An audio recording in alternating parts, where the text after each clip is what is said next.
Start.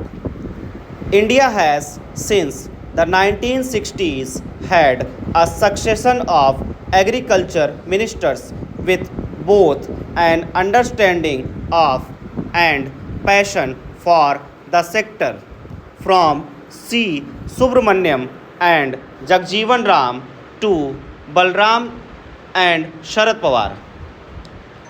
With Shivraj Singh Chauhan's appointment as the Union Agriculture and Rural Development Minister in the third term of Narendra Modi government, that tradition stands restored. Chauhan fits the bill. As Chief Minister of Madhya Pradesh for nearly 17 years, he oversaw the state's impressive agricultural transformation through improved access to irrigation and investment in rural roads and infrastructure for marketing of produce.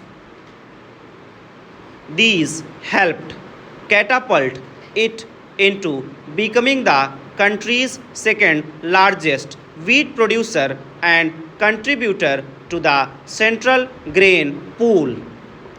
Apart from being number one or two in crops as diverse as soybean, maize, red lentil, mustard, tomato, onion, garlic, ginger, coriander, and fenugreek. Chauhan's proven track record and the BJP winning all 29 Lok Sabha seats in MP should ensure that agriculture finally has someone to champion its interests in the current regime. The Modi government's real achievements, whether in highways and road construction or creating a digital payments ecosystem, have been made possible by go-getter ministers like Nitin Gadkari and the Prime Minister himself talking personal interest. The farm sector has suffered the lack of both. The ministry itself has been a victim of fragmentation with food and consumer affairs, food processing, fertilizers, and more recently, animal husbandry, dairying, and fisheries, and cooperation being hived off into separate ministers. The agriculture ministry has been reduced to a shell of its former self.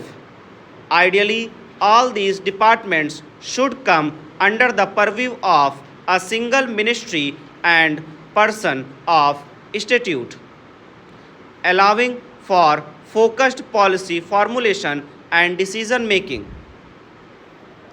As minister, Chauhan's priorities must be first to rid the sector of controls on exports and stocking of produce, pricing of inputs, and introduction of new plant breeding technologies or fertilizers and crop protection products that discourage private sector investment.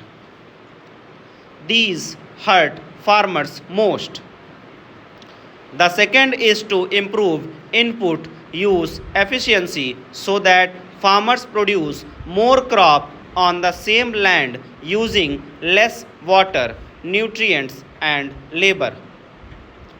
That also calls for rational pricing of electricity, water, and fertilizers, without which farmers will not use these scarce resources judiciously. Last but not least is facing the challenge of climate change manifested in erratic rainfall and extreme temperature deviations. It requires greater investment in climate smart breeding and technology